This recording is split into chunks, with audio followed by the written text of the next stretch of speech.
ఎందరో త్యాగమూర్తుల త్యాగఫలం ఆంధ్ర రాష్ట్రం. నేడు ఆంధ్రప్రదేశ్లో ప్రజలు సుఖ సంతోషాలుగా ఉన్నారా? ప్రస్తుతం ప్రజల మధ్య ఉన్న కులాల కుంపట్లు ఎవరి కోసం? చంద్రయాన్ రాకెట్ యుగంలో కూడా వర్ణ విభేదాలు దేనికి సంకేతాలు? రాజకీయ పార్టీల నేతలు ఏం చెప్తున్నారు?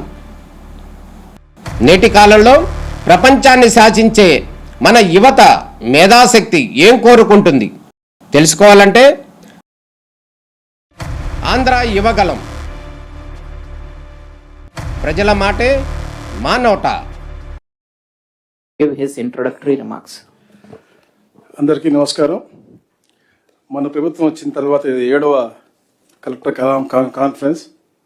ఇది ముఖ్యంగా ఏదైతే గత ఆర్థిక సంవత్సరం పూరించిన తర్వాత మన జరిగినటువంటి పురోగతి గురించి మాట్లాడుకోవడం కోసం, మన రాబోయే రోజుల్లో చేయవలసిన కార్యాచరణ కోసం దిశాన్ని తీసుకోవడం కోసం ఏర్పాటు చేసినటువంటి కాన్ఫరెన్స్.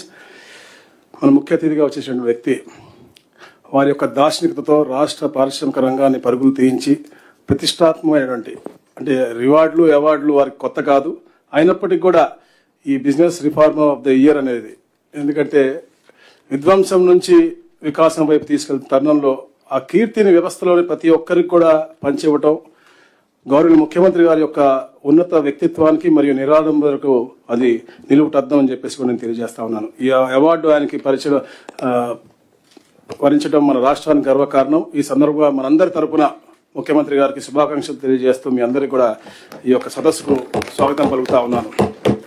అలాగే ముఖ్యంగా తండ్రి గారు తనయుడుగా వారి యొక్క అడుగుజాలు నడుస్తూ ప్రపంచ స్థాయి సంస్థలను రాష్ట్రానికి రప్పించి భారీగా పెట్టుబడులను ఆకర్షిస్తూ తండ్రికి వారి యొక్క ఆదర్శవంతంగా అన్నింటి కూడా నిరూపించుకున్నటువంటి మన యువ నాయకులు మన నారా లోకేష్ గారు, వారి అసాధారణ వినయంతో అందరి మనసులు గెలుచుకుంటున్నటువంటి వ్యక్తి. ఎందుకంటే నిన్ననే కరెక్ట్గా ఇదే సమయానికి మేము శ్రీ సిటీలో $50 బిలియన్ కంపెనీ ఏదైతే ఉందో క్యారియర్, వారి CEO డేవ్ వచ్చారు.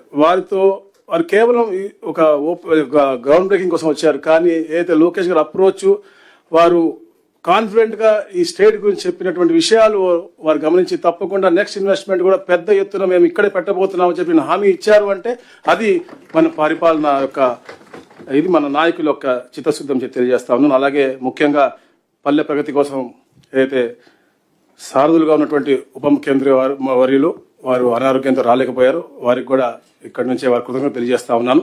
ఎందుకంటే ఈ ప్రభుత్వం ఇంత సుభిక్షంగా నడుస్తూ ఉంది అంటే అందరి సహకారం, కూటమి యొక్క సహకారంతో నడుస్తూ ఉంది. అందరికి కూడా నమస్కారం తెలియజేసుకుంటూ నా సహచార మంత్రివర్యులు, అలాగే ప్రధాన కార్యదర్శిగా సాయి ప్రసాద్ గారికి, CCLA శ్రీమతి జయలక్ష్మి గారికి, DGP హరీష్ కుమార్ గుప్తా గారికి, అలాగే అన్ని శాఖల అధిపతులకు, వివిధ జిల్లాల కలెక్టర్లకు, SPలకు అందరికీ కూడా స్వాగతం పలుకుతా ఉన్నాం. మనం దగ్గర 2 సంవత్సరాలు పూర్తవుతా ఉంది. ఏదైతే గత విధ్వంసం నుంచి మనం చెప్పినట్టుగా వికాసం వైపు వస్తా ఉన్నాం, దాంట్లో భాగంగా 23 నెలల్లో దాదాపుగా 11 లక్షల కోట్ల రూపాయల పెట్టుబడులు, అలాగే 10 లక్షల ఉద్యోగ అవకాశాలు కల్పిస్తా ఉన్నాం. అంటే ఇదంతగా సమిష్టిగా మనందరం కూడా కృషి చేసినటువంటి విషయానికి మనం గుర్తు చేస్తా ఉన్నాను. ఎన్ని ఆర్థిక ఇబ్బందులు ఉన్నప్పటికీ కూడా అన్ని పథకాలు కూడా క్షేత్రస్థాయిలో మనందరం కూడా కలిసికట్టుగా అమలు చేస్తాను. అలాగే సంక్షేమాన్ని కూడా ప్రజల అంగిట్లోకి మనం తీసుకెళ్తున్న పరిస్థితి. అలాగే రెవెన్యూ శాఖలో ఎన్నో సంస్కరణలు తీసుకొస్తా ఉన్నాం. భూ రికార్డులన్నీ కూడా తారుమారు చేయడానికి ఎటువంటి ఆస్కారం లేకుండా ప్రతి దశలోనూ భూ యజమానికి EKYC సదుపాయం కల్పిస్తా ఉన్నాం. పట్టా భూములు, అలాగే 1B అడంగళ్ళు ఆన్లైన్లో భూ యజమానులే సొంతంగా లాక్ చేసుకునే విధంగా సంస్కరణలు తీసుకొచ్చాం. వీరి అనుమతి లేకుండా ఏ అధికారి కూడా మ్యూటేషన్లు చేసే విధంగా కానీ, రిజిస్ట్రేషన్ చేసే విధంగా కానీ ఎక్కడ కూడా అవకాశం లేకుండా ఏదన్నా జరిగితే వారికి మెసేజ్ రూపాన వెళ్లే విధంగా ఈ కార్యక్రమాలు చేస్తా ఉన్నాం. కొత్త పాస్బుక్లు కూడా గౌరవ ముఖ్యమంత్రి గారు ప్రతి నెల మొదటి వారంలో 2 నుంచి 9 దాకా పెద్ద కార్యక్రమాలను చేపట్టి పాస్బుక్ ఎక్కడ కూడా ఇబ్బందులు లేకుండా EKYC తీసుకుని మరి వారికి డ్రాఫ్ట్ పాస్బుక్ ముందే ఇచ్చి ఇవన్నీ అందేసే విధానాన్ని మనకి చెప్పారు. అది పూర్తిగా అమలు చేస్తా ఉన్నాం. మీ అందరికీ కూడా దానికి శుభాకాంక్షలు తెలియజేస్తా ఉన్నాను. పేదలకు అసైన్ చేసిన ఇళ్ల పట్టాలు గతంలో 10 ఏళ్ళు ఉన్నది, అది ఇప్పుడు 2 ఏళ్లకి చేసే విధంగా కూడా మేము కార్యాచరణ చేస్తా ఉన్నాం. దీనివల్ల పేదలకు ఎంతో తోడ్పాటుగా ఉంటుందని చెప్పేసి కూడా మేము తెలియజేస్తాను. అలాగే అయితే పట్టణ గరిష్ట భూ పరిమితి చట్టం ఉందో దాన్ని సవరించే విధంగా అంటే క్రమబద్ధీకరణ చేసే విధంగా డిసెంబర్ 31 వరకు పొడిగించాం. గతంలో గవర్నమెంట్ దాకా వచ్చేది, ఇప్పుడు CCLA స్థాయిలో అది అంటే మంచిగా స్మూత్గా అయ్యే విధంగా సవరణ కూడా చేయడం జరిగింది. అలాగే ఎన్నో ఏళ్లగా ఈ విలేజ్ సర్వీస్ ఇనాములు ఏదైతే పెద్ద సమస్యగా ఉందో ఈ రాష్ట్రంలో, ఎన్నో మన గ్రీవెస్లు వస్తూ ఉన్నాయి. అవి కూడా గౌరవ ముఖ్యమంత్రి ఆదేశాలతో 22A నుంచి తొలగిస్తూ మన ఉత్తర్వులు ఇచ్చాము. 137,000 ఎకరాలు దీని ద్వారా పేదలకు లబ్ధి పొందింది. అలాగే షరతుగల పట్ట, ముఖ్యంగా ఈ ప్రాంతంలో కృష్ణా గుంటూరు ప్రాంతంలో ఉన్నటువంటి భూములై దాదాపుగా 33,440 ఎకరాలు ఉంటే దాంట్లో 33,012 ఎకరాలకు నిషేధించే జాబితా నుంచి తొలగించడమైంది.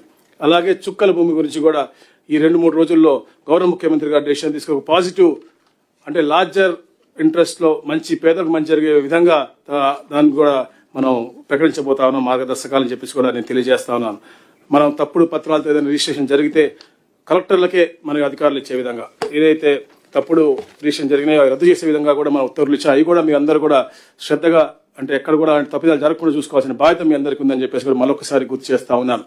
ముఖ్యంగా సిటిజన్ ఫ్రెండ్లీ శాఖగా రిజిస్ట్రేషన్ డిపార్ట్మెంట్ చేయాలి అని చెప్పే తమతో దీంట్లో భాగంగా స్లాట్ బుకింగ్ మొదలుపెట్టాం. అలాగే త్వరగా మన రాష్ట్రం అంతటా కూడా ఏదైతే అష్టమైల్ జిల్లాలు ఉన్నాయి అన్నింటిలో కూడా మనం ఈ రిజిస్ట్రేషన్ సేవా కేంద్రాలను కూడా ఏర్పాటు చేయాలని చెప్పేసి మనం ప్రవేశపెడతా ఉన్నాం. అలాగే రెవెన్యూ సర్వీసెస్, రిజిస్ట్రేషన్ సర్వీస్ అన్ని కూడా పూర్తిగా ఇంటిగ్రేట్ చేస్తూ ఒకటే ప్లాట్ఫామ్ మీద తీసుకురాబోతా ఉన్నాం. ట్యాంపర్ చేయకుండా వీలు లేకుండా ఉండే విధంగా బ్లాక్ చైన్ టెక్నాలజీతో శాశ్వత డిజిటల్, ఎందుకంటే గతంలో మనం చూస్తా ఉన్నాం ఈరోజు ఎక్కువ గ్రీవెన్స్ వచ్చేది మన కింద స్థాయి అధికారులు ఫైల్ పోయింది అని చెప్పేసి వాళ్ళ దగ్గర ఏమో ఏదైతే పిటిషనర్స్ ఉన్నారో వాళ్ళ దగ్గర చాలా మందిగా ప్రూఫ్స్ ఉన్నటువంటి పరిస్థితి. ఇలాంటి పరిస్థితులు మళ్ళా రాబోయే రోజులు రాకుండా ఉండే విధంగా డిజిటలైజేషన్ అనేది పూర్తిగా 100% చేయాల్సిన బాధ్యత మనందరికీ ఉంది. ఆ ప్రక్రియని అందరూ కూడా పర్యవేక్షించాలని చెప్పేసి కూడా కోరుతా ఉన్నాం. అలాగే ప్రభుత్వం ప్రతిష్టాత్మకం తీసుకున్నటువంటి రీసర్వే 2.0 కూడా గౌరవ ముఖ్యమంత్రి గారు March 2027 డెడ్ లైన్ ఇచ్చారు. పూర్తిగా అందరూ కూడా క్షేత్రస్థాయిలో ఎక్కడ కూడా ఇబ్బందులు లేకుండా సకాలంలో పూర్తి చేయాలని చెప్పేసి కూడా ఎప్పటికప్పుడు మనం పర్యవేక్షించుకుందాం అని చెప్పేసి కూడా తెలియజేసుకుంటాం. అలాగే కూటమి ప్రభుత్వం నవ్యాంధ్ర స్వర్ణాంధ్రగా మార్చేందుకు కష్టపడతా ఉంది. కష్టాన్ని ప్రపంచం మొత్తం గుర్తించి ఈరోజు ఏపీ వైపు చూస్తూ ఉంది. మనమంతా ప్రభుత్వం యొక్క ఆశయాలు, ఉద్దేశాలు మరింత లోతుగా అర్థం చేసుకుని చిత్తశుద్ధితో పనిచేయాలని చెప్పేసి కోరుకుంటూ, మరి ముఖ్యంగా ఏదైతే స్పీడ్ ఆఫ్ డెలివరీ గవర్నెన్స్ మనం చెప్తా ఉన్నాం అది క్షేత్రస్థాయిలో అమలు అయ్యే విధంగా అందరూ కూడా చేయాలని చెప్పేసి తెలియజేసుకుంటూ ఆఖరిగా ఒక్క నిమిషం నేను ఏదైతే గౌరవ ముఖ్యమంత్రి గారు మన ఒక అద్భుతమైన అవకాశం ఇచ్చారు మాలో ఒక 6గురికి సింగపూర్ ఒక టూర్కి, దాని గురించి ఒక నిమిషం చెప్పాలి నేను. ఎందుకంటే మామూలుగా వెళ్లే ముందు చాలా మంది అన్నారు ఎందుకు వెళ్తున్నారు, ఏం చేస్తారు, ఏం చెప్తారని. కానీ ఇది ఒక అద్భుతం. I gone to Singapore n number of times, but ఇంత ఎడ్యుకేటివ్గా ఉంటుందని ఇప్పుడు ఎక్స్పెక్ట్ చేయలేదు. నేను అక్కడికి వెళ్ళి చదివిన 7 రోజుల్లో స్కూల్లో కూర్చుని అటు కూర్చునేవాడిని, మీతో కూర్చునేవాడిని. అంత ఎగ్జైటింగ్, అంత పాజిటివ్గా జరిగినటువంటి టూర్ అది. సో అది తప్పకుండా ఇది ఈ వేదికలో చెప్పాలి అని చెప్పేసి నేను అనుకుంటా ఉన్నాను. ఎందుకంటే వాళ్ళు ముఖ్యంగా సింగపూర్ ఎవరైతే ఉన్నారో స్మాల్ కంట్రీ, బట్ వారి యొక్క ఇంటిగ్రేషన్ కానీ వాళ్ళ అకౌంటబిలిటీ కానీ వారి యొక్క గవర్నెన్స్ అనేది అంటే some issues we are far ahead than them, like RTGS dashboards అవ్వచ్చు, లేకపోతే రియల్ టైమ్ మానిటరింగ్ అవ్వచ్చు, ఇవన్నీ మనం అహెడ్ ఉన్నాం. కానీ వారి అకౌంటబిలిటీస్ అనేది 100% ఉంది. నా మొదటి ఎలక్షన్ నినాదం నేను అంటే అహంకారం, మనం అంటే మమకారం అనేది. అది వాళ్ళ సిటిజన్ సెంట్రిక్గా వి ఫస్ట్ అనేది ఒక అద్భుతమైనటువంటి ఒక నినాదం తీసుకుని వాళ్ళు ముందుకు వెళ్తున్నారు. ఒక అద్భుతమైన ఎక్స్పీరియన్స్. అలాగే ఎన్నో ఇంజనీరింగ్ మార్వెల్స్ కూడా మేము చూసాం అక్కడ. అలాగే స్కేల్ వర్సెస్ ప్రెసిషన్ కూడా చాలా అద్భుతంగా మనకి 15,000 పైన మనకి గ్రామ సచివాలయాలు ఉన్నాయి.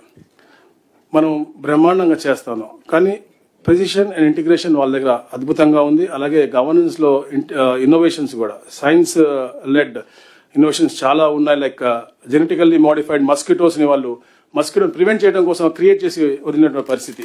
ఇలాంటి ఇన్నోవేషన్ కూడా మనం చాలా ఎంబెడ్ చేయాల్సిన అవసరం ఉంది. అలాగే speed versus certainty to investors అనమాట. మనం అద్భుతంగా మన పాలసీస్ పెట్టాము, స్పీడ్గా చేస్తాము, ఫాస్టర్ అప్రూవల్స్. నేను చెప్పాను, నేను ఫిబ్రవరిలో మన క్యారియర్ మనం అగ్రిమెంట్ చేసుకున్నాం. నిన్న ఆపరేషన్ స్టార్ట్ అయినాయి. 14 months from now they start production. అంత స్పీడ్గా చేస్తా ఉన్నాం. కాకపోతే వాళ్ళది సింగపూర్లో చూసింది ఏంటంటే సర్టనిటీ ఉంది, వాళ్ళ భవిష్యత్తు గురించి ఒక నమ్మకం ఉంది. ఆ నమ్మకాన్ని మనం ఇంకా పూర్తిగా కలిగిస్తా ఉన్నాం, ఇంకా పూర్తిగా కలిగించాల్సిన అవసరం. అలాగే యూనిఫైడ్ ప్రాసెస్ ఉంది. అలాగే మొత్తంగా ముఖ్యంగా ఏంటంటే గవర్నెన్స్లో వాళ్ళ ఒక అందరూ కూడా ఒక టీం వర్క్గా అలాగే పనిచేస్తా ఉన్నారు. ఎక్కడ కూడా డిపార్ట్మెంట్ గా సెగ్రిగేషన్ లేదు, టీం వర్క్ చేస్తున్నాం. ఆ టీం వర్క్ గా మనం కూడా తప్పకుండా ఇది కూటమి ప్రభుత్వం, కూటమి టీం చంద్రబాబు అద్భుతంగా ఈ రాష్ట్రాన్ని ముందుకు తీసుకెళ్దాం అని చెప్పేసి మనస్ఫూర్తిగా మీ అందరూ కోరుకుంటూ స్వాగతం పలుతా ఉన్నా. Sorry, thank you.